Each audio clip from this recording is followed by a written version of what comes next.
তীব্র গ্যাস সংকটে পড়েছে রাজধানী ও দেশের বিভিন্ন এলাকা। গ্যাস সংকটের আরও খবর জানাতে চট্টগ্রাম থেকে সরাসরি যুক্ত হচ্ছেন সহকর্মী সাইফুল মাহমুদ।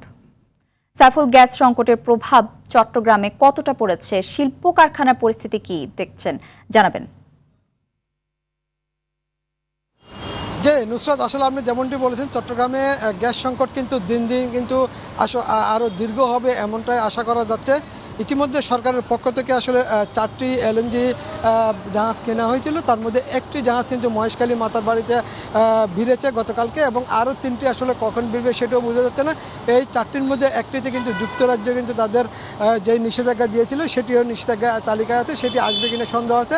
এই সংকট কিন্তু দীর্ঘ হচ্ছে। এই দীর্ঘ সংকটের কারণে কিন্তু চট্টগ্রামে বিদ্যুৎ উৎপাদন অর্ধেকে নেমে এসেছে, এবং একই সাথে গ্যাস নির্ভর যে প্রতিষ্ঠানগুলো আছে সেগুলো কিন্তু উৎপাদন ক্ষমতা কমেছে, এবং চট্টগ্রামে প্রতিদিন 350 থেকে 400 মিলিয়ন গ্যাস প্রয়োজন হয়, সেখানে কিন্তু গতকালকে পেয়েছে মাত্র 150 মিলিয়ন গ্যাস ঘনফুট, এবং আজকে এখনও পর্যন্ত পেয়েছে, আজকে সারাদিন হয়তো পেয়ে থাকতে পারে 190 থেকে 200, এমনটা প্রত্যাশা করতেন।